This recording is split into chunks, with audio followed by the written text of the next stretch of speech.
नमस्कार दोस्तों, licence garage में फिर से एक बार आपका स्वागत है। और इस वीडियो में हम लोग करेंगे इस सुजुकी एक्सेस के वाल्व रिप्लेस और उसका क्लियरेंस भी ठीक से सेट करेंगे। तो चलिए वीडियो शुरू करते हैं। तो वाल्व कवर निकालने के बाद इधर 4 नट रहते हैं, ये चारों नट मैंने निकाले हैं। बाद में इधर का एक नट निकाला है और इधर से 2 नट निकाले हैं। तो ये इंजन कैसे खोलते हैं इसका वीडियो मैंने ऑलरेडी किया हुआ है। अगर आप डिटेल में जानना चाहते हो कैसे इंजन खोलना है तो उस वीडियो का लिंक मैं इधर ऊपर डाल दूंगा, आप उधर जाके वो भी वीडियो चेकआउट कर सकते हैं ये वीडियो पूरा देखने से पहले। तो हेड असेंबली को पूरी बाहर निकालने से पहले इस प्लेट के स्क्रू को लूज करके रखिए, नहीं तो बाद में आपको दिक्कत हो जाएगी इसको निकालने के लिए। और ये चेन स्लाइडर बोल्ट को भी लूज करके रखिए। तो वाल्व केसिंग निकालने के बाद और वो सब नट निकालने के बाद आप कुछ भी लेके ऐसे खटखटाओगे तो आपका इंजन वाल्व हेड असेंबली जो है वो आसानी से ऐसे बाहर निकलेगा। इसको खींच के बाहर निकालिए और इसको बाहर निकालने के बाद अगर आप इसको टर्न करोगे तो आप देख सकते हो इधर कैसे काला हो गया है वो। अभी मेरी सुजुकी एक्सेस में से ऑयल खत्म हो रही थी,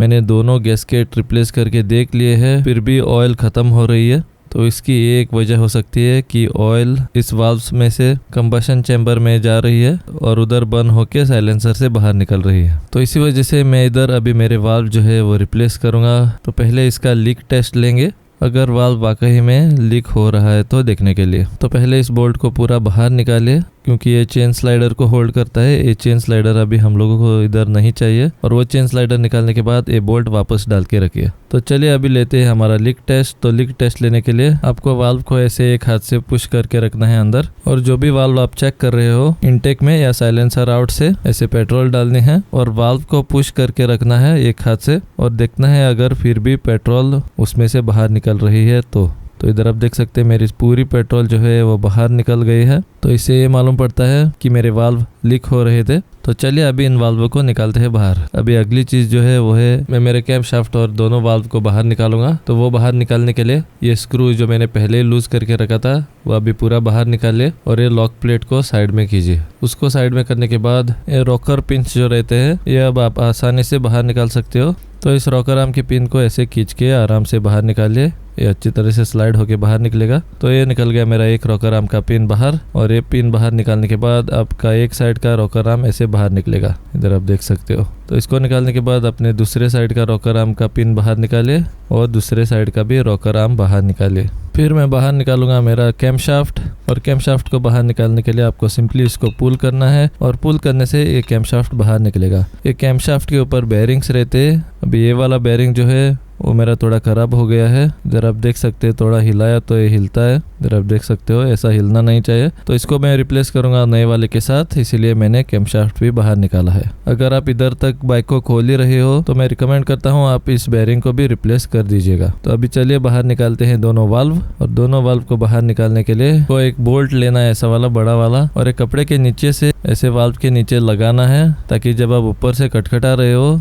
तो वो वाल्व नीचे ना जाए। तो उसको स्टॉप करके रखने के लिए ऐसा बोल्ट या कुछ भी इधर डाल के रखना है। फिर आपको वाल्व के स्प्रिंग के ऊपर ऐसे कपड़ा डालना है और फिर एक 16 mm का सॉकेट लेना है। अभी ये सॉकेट मैं कपड़े के ऊपर से इस स्प्रिंग के ऊपर ऐसे लगाऊंगा और उसके ऊपर एक फटका दूंगा। तो कपड़ा डालिए, सॉकेट स्प्रिंग के ऊपर रखिए और ऐसे फटका मारिए। इससे आपके लॉक क्लिप्स जो है वो रिलीज होके बाहर निकलेंगे। इधर आप देख सकते हैं मेरे लॉक क्लिप्स जो है वो ऑलरेडी रिलीज हो गए हैं। उनको और थोड़ा बाहर निकालने के लिए आप और एक फटका दे सकते हो। एक बार लूज होने के बाद स्प्रिंग को ऐसे थोड़ा दबाइए और इससे आपका स्प्रिंग रिटेनर और दोनों लॉक क्लिप्स आराम से बाहर निकलेंगे। इसको अभी निकाल के कोई सेफ जगह पे रखिए क्योंकि ये वापस डालते समय आपको चाहिए पड़ेंगे। बाद में आपको आपका वाल्व जो है वो दूसरे साइड से खींच के बाहर निकालना है। तो इधर आप देख सकते हैं मेरे वाल्व का क्या हाल हो गया है। तो इसको मैं अभी रिप्लेस करने वाला हूँ नए वाले के साथ, लेकिन उसके पहले दूसरा वाला भी वाल्व निकालते हैं। तो इधर आप देख सकते हैं मैं यूज कर रहा हूँ एक 16 mm का सॉकेट। कपड़ा डालिए और कपड़े के ऊपर से फटका मारिए और आपका स्प्रिंग रिटेनर और दोनों लॉक क्लिप्स रिलीज होके आराम से बाहर निकलेंगे। तो इसको ऐसे एक प्लास्टिक जिप पाउच में डाल के रखिए ताकि वापस डालते समय आपको ये आराम से मिल जाए। अभी उसको सेफ जगह पे रखने के बाद आपका दूसरा वाल्व जो है उसको भी ऐसे पुल करके बाहर निकालिए। तो ये निकल गया मेरा दूसरा वाल्व बाहर। इसका भी स्टेट आप देख सकते हो क्या हुआ है वो। अभी इधर और एक चीज रहती है जो है ऑयल सील। ऐसे एक प्लायर लीजिए और इस ऑयल सील को खींच के बाहर निकालिए। तो ये निकल गया मेरा ऑयल सील बाहर। इसको भी मैं रिप्लेस करने वाला हूँ नए वाले के साथ क्योंकि ये भी बहुत घट हो गए हैं ऐसा मुझे लग रहा है, जिससे मेरे ऑयल लीक होके कंबशन चैम्बर में पहुंच रही होगी। तो ये सब चीजें आपको रिप्लेस करने हैं नए वाले के साथ, ताकि आपका ऑयल डिसअपियरिंग प्रॉब्लम जो है वो पूरी तरह से खत्म हो जाए। इधर आप देख सकते हैं वाल्व दो साइज के रहते हैं। आउट वाल्व थोड़ा छोटा रहता है और इनलेट वाल्व थोड़ा बड़ा रहता है।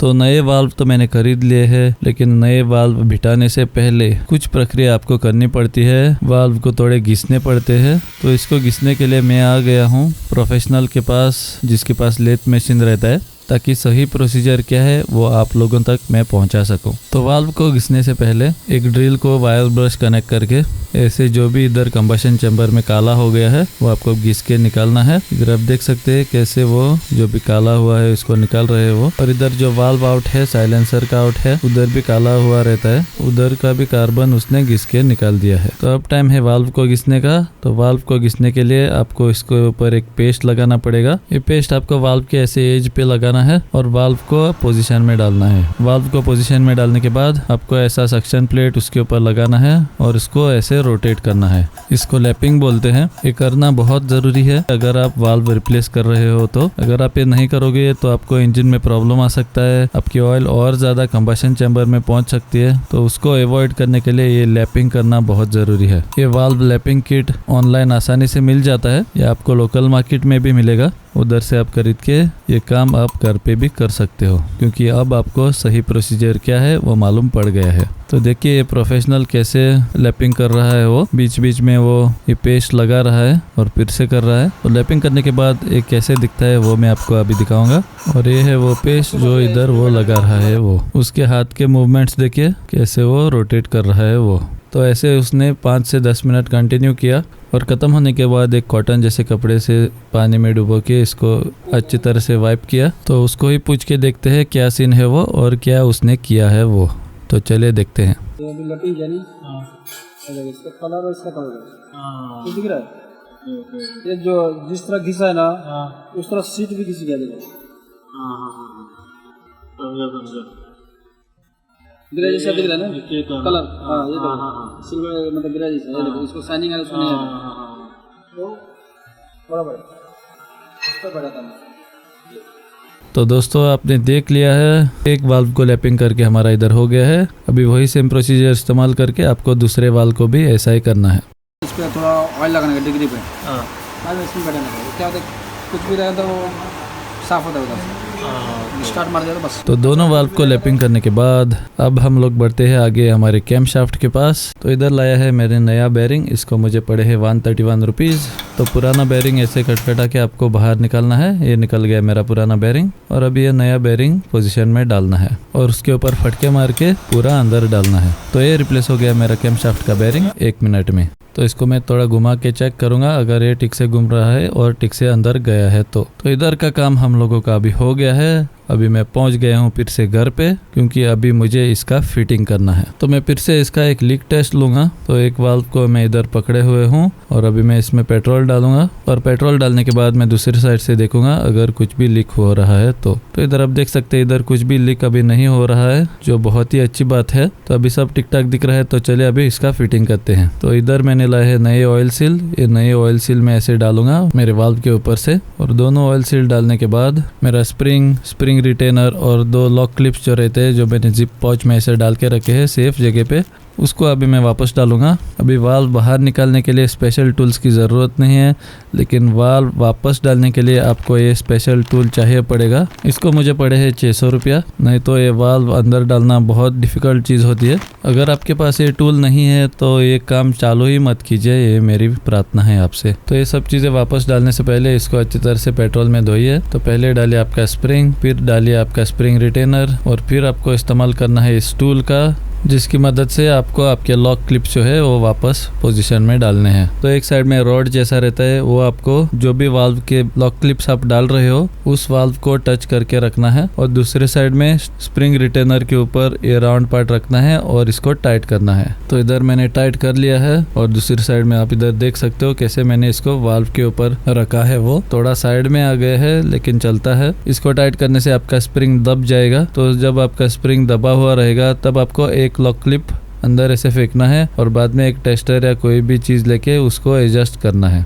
तो इधर मैं एक नज़दीकी व्यू आपको दूंगा। इधर आप देख सकते हैं एक लॉक क्लिप मेरा पोजीशन में आ गया है। तो अभी मैं दूसरा लॉक क्लिप जो है वो अंदर फेंकूंगा और स्क्रू ड्राइवर से एडजस्ट करूंगा, आपके सामने करूंगा नज़दीकी व्यू पे। इधर आप देख सकते हैं कैसे मैं इसको एडजस्ट कर रहा हूँ वो। तो ये मेरा लॉक क्लिप थोड़ा पोजीशन में आ गया है, लेकिन मेरे स्प्रिंग को मैं और थोड़ा दबाऊंगा जिससे ये दोनों लॉक क्लिप्स पोजीशन में जाएंगे। तो इधर मेरे दोनों लॉक क्लिप्स अच्छे पोजीशन में आ गए हैं, इधर आप देख सकते हो। तो अभी मैं इस टूल को पूरा लूज करके बाहर निकालूंगा। तो इधर आप देख सकते हैं एक बार दोनों लॉक क्लिप्स पोजीशन में आने के बाद कुछ ऐसे दिखेंगे, आप प्रेस करके उसको देख सकते हो। अभी ऐसे ही आपको दूसरे साइड के भी लॉक क्लिप्स डालने हैं। तो इधर मेरे दोनों वाल्व्स के लॉक क्लिप्स डाल के हो गए हैं और दूसरे साइड से ये कुछ ऐसे दिखेंगे। तो अब मैं डालूंगा अंदर मेरा कैम शाफ्ट। तो कैम शाफ्ट को अंदर डालने के लिए इधर आप देख सकते हो मेरा बेयरिंग अभी कुछ हिल नहीं रहा है, तो इसको मैं अभी अंदर डालूंगा। याद रखेगा रॉकर आर्म्स वापस डालने से पहले आपको कैम शाफ्ट अंदर डालना है। तो ये गया मेरा कैम शाफ्ट अंदर। इसको थोड़ा घुमा के देखिए,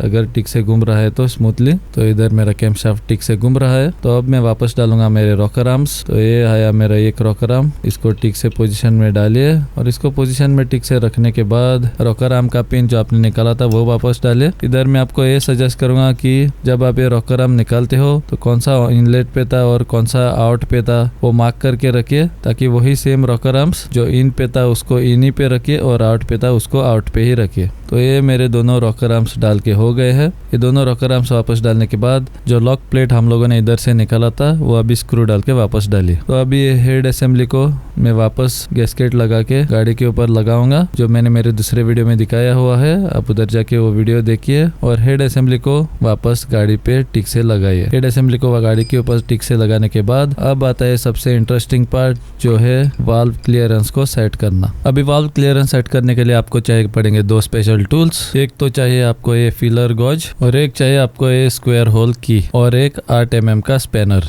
तो वाल्व क्लियरेंस सेट करने से पहले आपको आपका पिस्टन जो है वो एडजस्ट करना है। पिस्टन को एडजस्ट करने के लिए आपके फैन के ऊपर एक एरो रहेगा जो आपको मैच करना है। एक केसिंग के ऊपर एक एरो रहता है उसके साथ, और ये दोनों इन लाइन आने के बाद आपका जो स्प्रॉकेट है उस पे एक लाइन रहेगी, वो आपके इंजन ब्लॉक के साथ पैरेलल होनी चाहिए। ये चीजें करने के बाद आपको मालूम होना चाहिए आपके गाड़ी का इनलेट वाल्व का क्लियरेंस क्या होना चाहिए और आउट का क्लियरेंस क्या होना चाहिए। वो ये मैंने बहुत ढूंढा, किधर भी मुझे नहीं मिला, लेकिन बाद में मैंने सर्विस सेंटर में जाके पूछा और उन लोगों ने मुझे बोला कि इनका 0.006 होना चाहिए और आउट का 0.008 होना चाहिए। तो इधर आप देख सकते हैं ये है 0.006। इस फिलर गॉज को आपको वाल्व के गैप में डालना है। अभी इधर आप देख सकते हैं स्मूथली मूव हो रहा है। पहले 8 mm का स्पैनर लीजिए और ये नट लूज कीजिए, फिर आपको स्क्वायर होल की लेके ये टाइट करना है। और टाइट कितना करना है वो बहुत ही ज़रूरी चीज़ है। तो आपको उतना टाइट करना है जितना आपकी जो प्लेट है वो मूव भी होनी चाहिए, लेकिन उतनी आसानी से भी मूव नहीं होनी चाहिए। तो आपको थोड़ा प्रेशर लगाना पड़ना चाहिए ये फिलर गॉज को मूव करने के लिए। तो इससे आपको मालूम पड़ेगा कि आपका ठीक से टाइट हो गया है करके। तो वो एडजस्ट होने के बाद 8 mm का पाना लीजिए और जो नट लूज किया था उसको वापस टाइट कीजिए। तो इधर आप देख सकते हैं मेरा फिलर गॉज अभी मूव हो रहा है अंदर, लेकिन उतने आसानी से नहीं हो रहा है, थोड़ी तकलीफ हो रही है उसको मूव करने के लिए। तो उतना टाइट अपने क्लियरेंस को करना चाहिए। अब मैं सेट करूंगा मेरा आउटलेट वाल्व, और आउटलेट वाल्व का क्लियरेंस होना चाहिए 0.008। तो ये लिया मैंने फिलर गॉज, नट को पहले लूज कर दिया, बाद में स्क्वायर होल की लेके आपको टाइट करना है ताकि आपकी फिलर गॉज जो है वो मूव भी हो जाए, लेकिन तकलीफ के साथ। उतना टाइट करने के बाद आपको 8 mm का पाना लेके ये नट को फिर से टाइट करना है। तो इधर आप देख सकते हैं कैसे मुझे तकलीफ हो रही है ये फिलर गॉज को मूव करने के लिए। तो ऐसे सेट करना है आपको आपका वाल्व क्लियरेंस। अभी इंजन वापस कैसे फिट करते हैं उसका वीडियो मैंने ऑलरेडी किया हुआ है, आप तो ये जानते ही हो। तो ये वापस फिट करने के लिए जाए और वो वीडियो देखिए और आपका इंजन अभी वापस फिट कीजिए। आपके रॉकर आर्म्स को ऐसे मूव करके देखिए, अगर प्ले आ रही है तो कुछ प्ले तो आनी ही चाहिए, ये बिल्कुल भी टाइट भी नहीं होनी चाहिए। तो उम्मीद करता हूँ कि आपको ये वीडियो यूजफुल लगा होगा। अगर ये वीडियो यूजफुल लगा है तो लाइक और शेयर कीजिए आपके फ्रेंड्स और फैमिली के साथ, और अगर आपने मेरे चैनल को अभी तक सब्सक्राइब नहीं किया है तो सब्सक्राइब कीजिए और बेल आइकन का दबाइए ताकि मेरे लेटेस्ट वीडियो का नोटिफिकेशन आपको आ जाए और ऐसे आपको कोई भी मेरा लेटेस्ट वीडियो मिस नहीं होगा। तब तक के लिए this is Rayson Fernandes signing out, और अब मैं मिलूंगा आपको मेरे अगले वीडियो में।